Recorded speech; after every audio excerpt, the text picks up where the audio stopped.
नवी दिल्लीमध्ये पंतप्रधान मोदींनी विद्यार्थिनींसोबत साजरे केलं रक्षाबंधन। पंतप्रधानांच्या निवासस्थानी विद्यार्थ्यांनी मोदींना बांधली राखी। बारामती शहरातल्या नटराज नाट्यकला मंडळाच्या आवारात उभारलेल्या अजित पवारांच्या पूर्णाकृती पुतळ्याला रक्षाबंधनानिमित्त लाडक्या बहिणींनी बांधली राखी। भावनिक वातावरणामध्ये रक्षाबंधन सण साजरा करण्यात आला।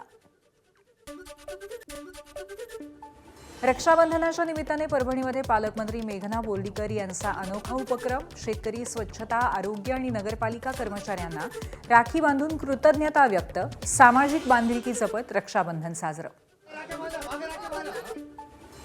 योगगुरू बाबा रामदेव यांनी खासदार कंगना रनौत यांना राखी पाठवली। देशामध्ये कोणत्याही कारणास्तव द्वेष नसावा, बाबा रामदेव यांचं वक्तव्य। काही दिवसांपूर्वी झालेल्या शाब्दिक वादानंतर बाबा रामदेव यांनी राखी पाठवली। पंढरपुरामध्ये वारकऱ्यांचं अनोखं रक्षाबंधन। बडवे समाजातील महिलांनी चातुर्मासामध्ये राहणाऱ्या 100 वारकऱ्यांना राख्या बांधल्या। गोंदियातल्या नंगपुरा मुर्री शासकीय निवासी शाळेमध्ये रक्षाबंधनानिमित्त राबवण्यात आला अनोखा उपक्रम।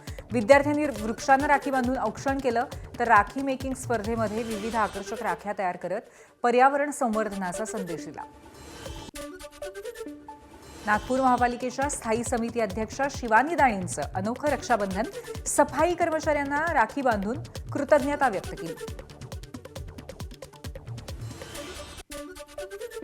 शेतकऱ्यांच्या मेहनतीला सन्मान मिळत नसेल तर येणारा राग योग्यच, मुख्यमंत्री देवेंद्र फडणवीस यांचं वक्तव्य।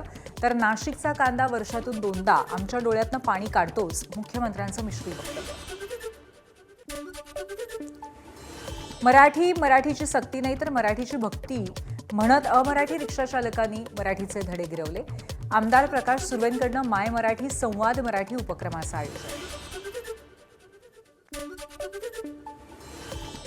ऑनलाईन साखर खरेदीवरती ऑनलाईन डिलिव्हरी कंपन्यांचे निर्बंध। 2 ते 3 किलोपर्यंत साखर खरेदीची मर्यादा। झेप्टो, ब्लिंकिट, स्विगीनं लावले साखरेवरती निर्बंध। साखरेचा काळा बाजार रोखण्यासाठी विशेष तपासणी पथक निश्चित। 27 ऑगस्टपासून राज्यभर विशेष मोहीम सुरू। मर्यादेचं उल्लंघन, चुकीची माहिती दिल्यास कारवाई। 400 मेट्रिक टन यापेक्षा अधिक साखर साठवताही येणार नाही।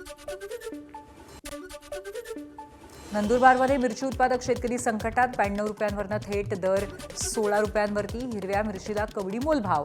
नंदुरबारच्या शेतकऱ्यांसमोर आर्थिक संकट। नागपुरातल्या 400 वर्ष पुरातन कल्याणेश्वर मंदिराच्या विकासाचा मार्ग मोकळा। मुख्यमंत्री देवेंद्र फडणवीसांनी 78 कोटी 50 लाखांच्या विकास आराखड्याला मंजुरी दिली। मंदिर परिसराच्या विकासामुळे नागपूरच्या ऐतिहासिक वैभव आणि पर्यटनाला चालना मिळेल। हिंगोलीतल्या औंढा नागनाथ मंदिराच्या विकासाला 193 कोटी रुपयांची मंजुरी। मुख्यमंत्र्यांसोबत झालेल्या बैठकीमध्ये निर्णय। कामाच्या वेळी नैसर्गिक रंगाचा वापर करावा, तसंच हरिहर तलाव आणि परिसरातील सर्व कामं दर्जेदार करण्याचे मुख्यमंत्र्यांचे निर्देश।